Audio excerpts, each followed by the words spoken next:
Today in the Sartorial Chef, we are going Cajun. That's right, Fat Tuesday. First off, I'm showing you how to cut the thyme in half in a homemade jambalaya. Then next, my friend Ruth is making some fun frozen cocktails with bourbon. And last but not least, it's king cake. I'm showing you an easy way to make this Mardi Gras staple. So why don't you pull up a chair and dine with me. Sartorial Kitchen, everybody. Long time no see. I'm excited to be back, and I am excited to bring you my new spring menu. And if you didn't figure out from the title, today's episode is Cajun food, Creole cooking.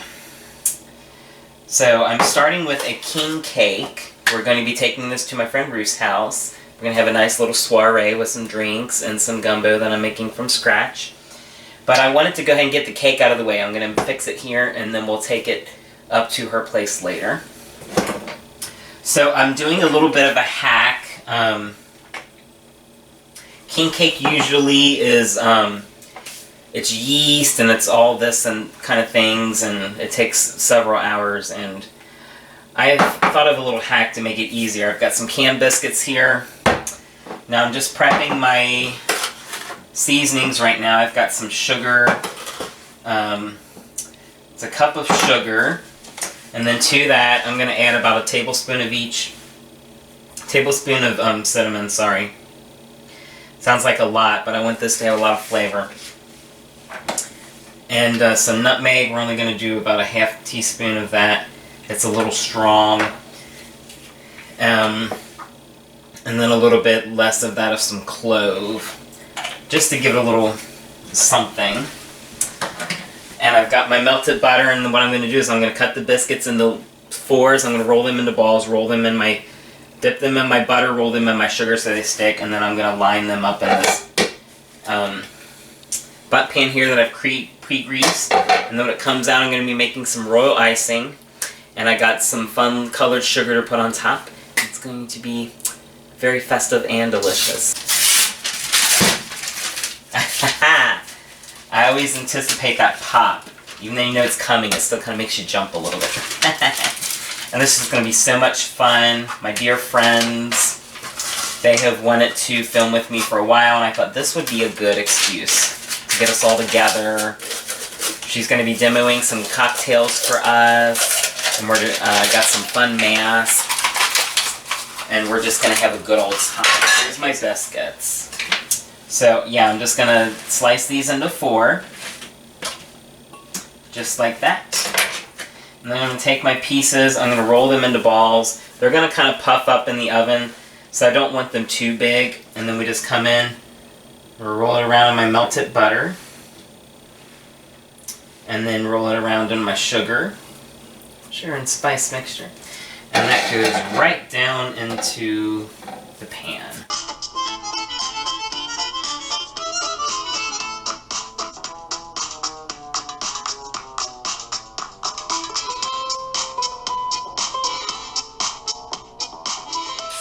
That is everything.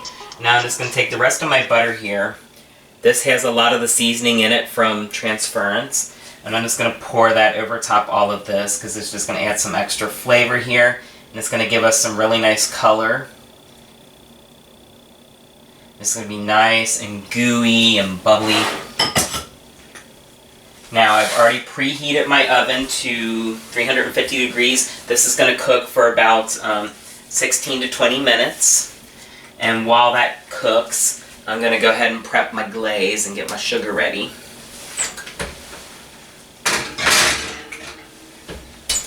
Hey guys, we are in the oven. I'm going to go ahead and make my glaze now.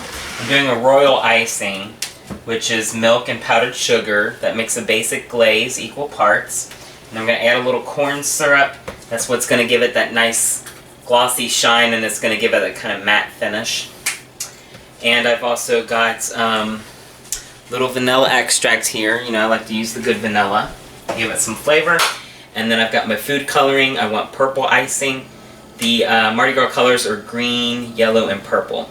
And I couldn't find purple sugar, but I found yellow and green sugar. So I'm going to do a purple glaze, and then I'll do the colored sugar. And it's going to be so pretty. So, first we need some powdered sugar here. And you just kind of eyeball this.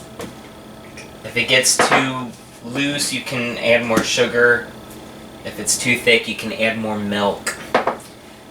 I'm not making a ton of this, just enough to cover my cake. And I don't need a real thick layer of it, so I'm just going to do about a cup or so of powdered sugar.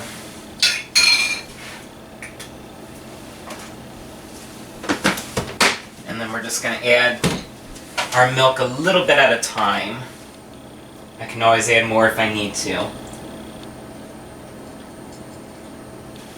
And then I've got my handy dandy little whisk here, and I'm just going to whisk this up until everything is well incorporated. All the powdered sugar has dissolved into the liquid. Okay, I have to get my colors here. I don't have any purple food coloring, but I do have red and blue, which make purple. I'm just going to do a few drops of each. We can always add more if we need to. I don't like to add too much because then you kind of get that food coloring taste. So I just need enough to kind of give me that purple color. Oh, that's beautiful. I didn't want it too dark of a purple, but this looks nice.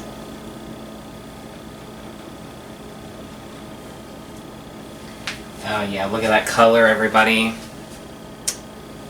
Beautiful. It's going to be perfect on my king cake. Well, we all know what that sound means.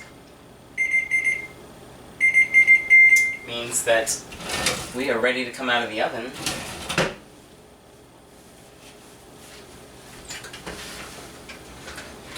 This smells heavenly. And look at it. Nice and bubbly on top. So good. Can't wait to decorate this, but I gotta let it cool first. Okay, moment of truth. I've got my round cake box here and a little parchment just to prevent from making a mess. Now we're just gonna flip this guy over. Give it a little tap, and you're gonna hear that release.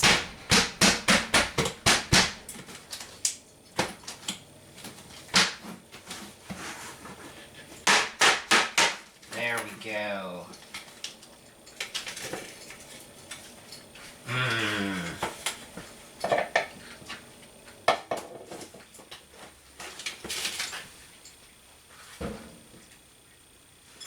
Couple pieces here that didn't want to behave, but that's all right. We can fix that. And then we get a little taste. A little crisp on the outside, then it has that kind of chew to it. So good. And after we decorate it, you're really not going to know that it's biscuit pieces. It's still going to be delicious. And now that this guy has cooled down some, we can go ahead and decorate without making too much of a mess. Now, I want to just kind of go slow. I'm going to get rid of this here. Whisk. And I'm going to move to a spoon. Yes, I'm just going to come in here with my spoon. Try to prevent from making too much of a mess here. And then we're just going to go right over top. And what's nice is that glaze is going to get down in all those nooks and crannies. Almost kind of like veins. And we're just going to continue to go right over top. Just want to go nice and slow at first. And then we can add a little more as we get into it. And then what's going to happen is my colored sugar is going to stick right to this. And it's going to be so pretty. Okay, so that is the glaze. Now I'm just going to take my sugar. And I'm just going to kind of go a little with the yellow here. And I'm just going to kind of go in kind of fourths. And then I can fill in the rest with the green sugar. And then we'll do a little in here too. Awesome. Now let's take the green, and then we'll kind of fill in the other side. See, this is really coming together now. It's great. And then the outside catches it a little bit too, which is just a little extra garnish. And there we have it. Our king cake. I will see you guys at Ruth's.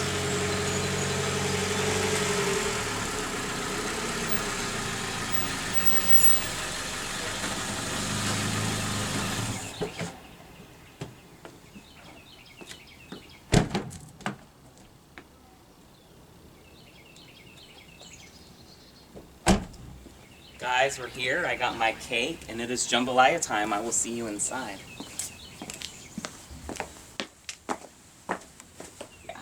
Welcome back, everybody. I'm at my friend Ruth's, and I am starting my jambalaya. And the start of any kind of soup or stew in Cajun cooking is your mirepoix, and that is onion, celery, and peppers. I got some fun peppers here, yellow and green, Mardi Gras colors. So it's going to make our dish really vibrant. And I'm just chopping up an onion here. So I wanted to do something fun for Fat Tuesday. And I thought, you know, why not jambalaya? And the great thing about jambalaya, it's like a one-pot meal. It's got all your food groups in it. It's got your veggies, your protein, your starch. So it's really great, and it's really filling. And I love dishes where you can just throw everything together on one pot and just be done with it, and we can move on to other things, like this fun cocktail that we're going to be making later. And you guys already saw my king cake, so we're going to be enjoying that later on as well. I have some other friends coming later. We've all got our mask, and it's just going to be a good old fun time.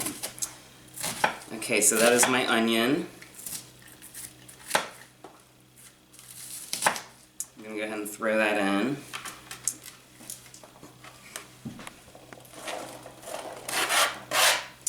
Now I'll move on to my celery and then my peppers.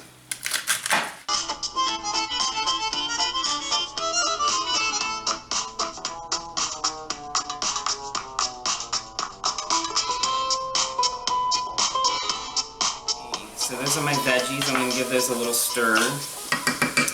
And we're going to get our seasonings going. I got a little salt here and a little pepper. I always like to season in layers, develop layers of flavor. Now I'm going to let this cook down, and then I'm going to add a roux, which is just a little bit of flour, and that's going to give us our thickener. Now while that cooks down, I'm going to prep my garlic. I always like to add my garlic last so it doesn't burn. I'm just going to do 4 cloves, I think. I don't need too much. And there's my friend Ruth here. Hello. She has just thrown in some cornbread for us to go with our meal. Very excited about that. I love cornbread with soups and stews. And later she's going to be demoing a cocktail for us. Fun, fun, fun. So the garlic, I just like to smash the garlic. That helps get that skin off of there. We don't want skin in our stew.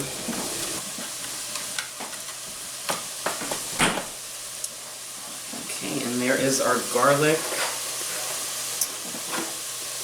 And I'm just going to let that continue to cook down a little bit until the vegetables get nice and soft, and then we'll add our roux. Okay guys, the mirepoix has cooked down beautifully. Now I'm ready to make my roux. And I'm just need a couple tablespoons of flour, and that is it. And I'm just going to stir that in. And you just want to stir it to the point where the flour has cooked through and you get rid of that raw flour taste, but not so much that the flour burns. So we're just going to let that go for a few minutes. Okay guys, I think our flour is just about cooked down. You can usually tell because it starts to change in color and you'll start to smell it. Okay, now we're ready for our liquid ingredients. I have got some tomatoes here. These are tomatoes from out of the garden. I love to preserve my tomatoes, so I have them all year long. And I've got the liquid in here as well, because that's going to help develop the flavor of our broth. And I'm just going to incorporate those a little first. Let those kind of meld with the rest of our ingredients. And then I've got my chicken broth. This is a low sodium chicken broth, so we don't have to worry about our seasonings getting overpowered by the chicken broth. Further flavor our broth, I've got some lemons here.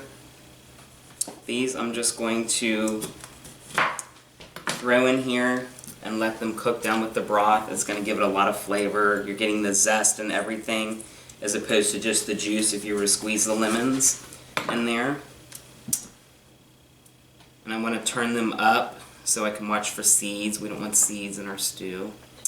And then I've got some seasonings here. I've got some thyme, some oregano, some Old Bay, and some bay leaves. I'm going to come in with a little more salt here. And some pepper.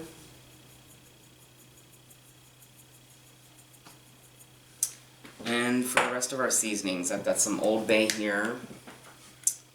And I just want about a half teaspoon.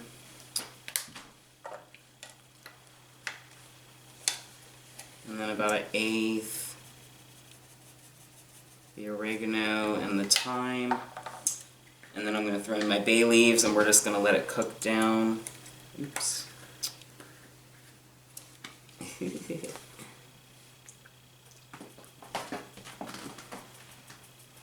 Awesome.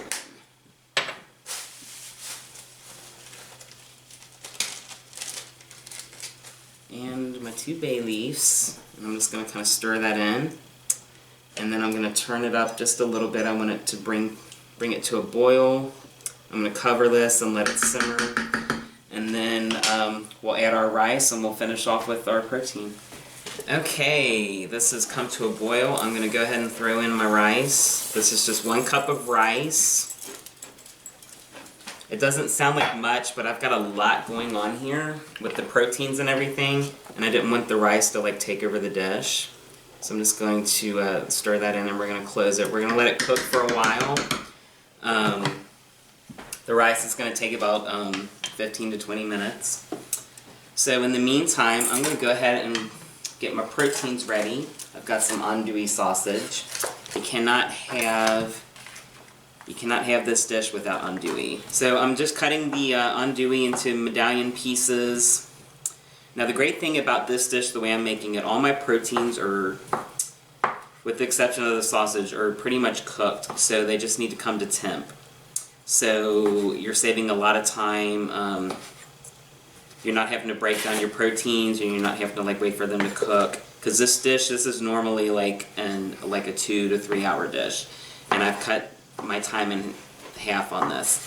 And I'm saving some money by having the proteins already cooked and like pre-prepared. So you're welcome. So with the andouille sausage, I've also got some shrimp here. I splurged, guys, and got shrimp. You have to have shrimp.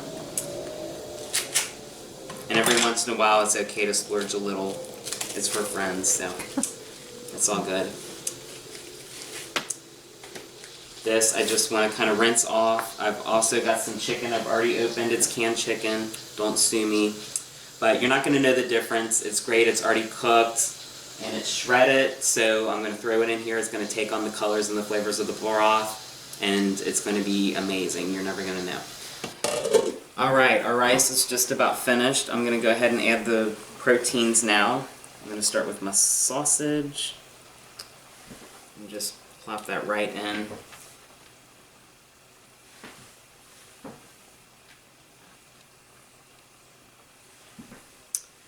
And then I've got my chicken. I'm just going to kind of break that up a little bit as it goes in. And then last but not least, my shrimp. Now, like I said before, all these proteins are already pre-cooked, so basically we just need them to come to temp.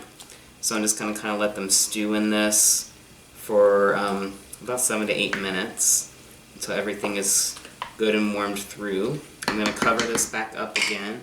I've got this on a lower heat. I don't want to lose all my liquid. Okay, so okra time. Normally the okra goes in with like the tomatoes and everything, but the thing about okra is if it's overcooked it gets slimy and that's no fun. And I also thought if I fried it, it would add a nice texture to the dish and give us another depth of flavor.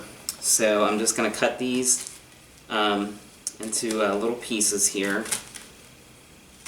I'm going to dust, I've got some flour here, I'm just going to dust them in the flour. And I'm just going to give them a little shallow fry. And it'll be a nice little garnish for our entree. Alright, I'm just throwing my okra in now. This is a shallow fry, it's really like 2 minutes tops. I'm just going to throw it all in. I don't want it to splatter, so I'm just dropping it in a few pieces at a time. I want to shake off that excess flour. And then I've got my towel here to drain off the grease.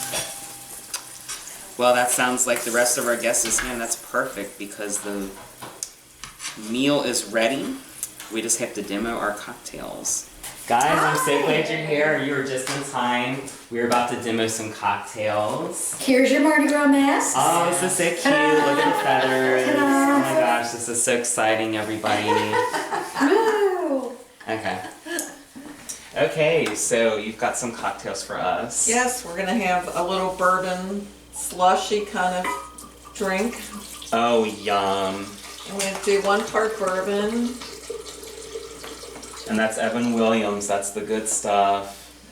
Kentucky and Proud. 2 parts sour mix. Oh. So a little sweet and, Yes. a little sweet and sour. Nice.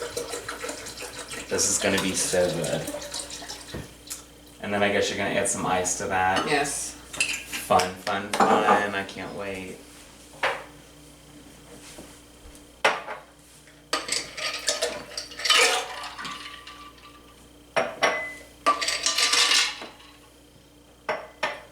You think that's enough ice, or should I add more? Well, we'll find out. Okay. You can always add more ice. Let's see. I don't know. That should be good. Well, I can smell it. I can smell it. Sounds good.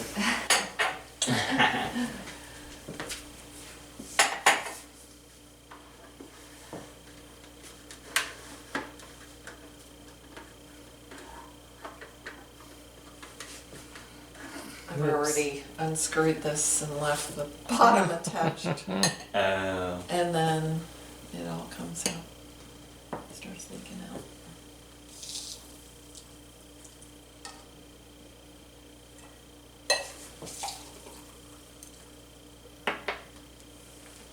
Sweet. Yum.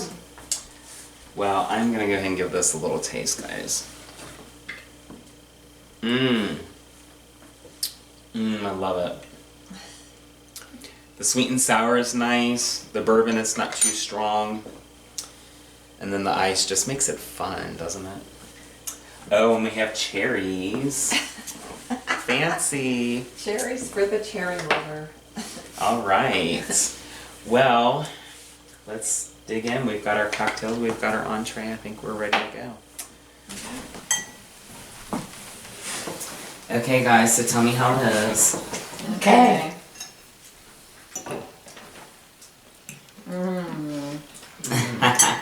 Yum. Sounds good to me.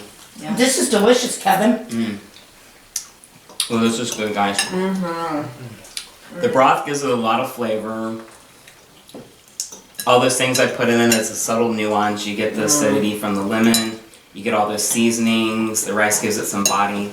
And it is chock full of proteins, which is the best part because I'm all about protein. And I want to try, I have to try a piece of my fried okra. Yeah, so like I said earlier, the thing about okra, it overcooks easily and it gets kind of slimy. So frying it is the way to go. It gives you some texture, a little bit of depth of flavor. Absolutely perfect. So if you'll excuse us, we're going to finish our meal, and then later I will be bringing up my king cake, so don't go anywhere. Well, I hope everybody saved room for desserts. king cake. Woo! Okay. Yum. Alright, everybody, dig in. I just want everybody to see a piece of this when it's cut into it. You get all those cross sections. And it's nice. You can hear it's nice and hard on top. And then it's soft in the middle. It's sweet, but it's not too sweet. You get all the spices, the cinnamon, the clove, the nutmeg. It just gives it a little something extra. And then it's fun with the colored sugar and everything on it, so. Well, I'm going to finish enjoying my party, but I thank you guys for joining me. As always, like and subscribe at the bottom. And until next time.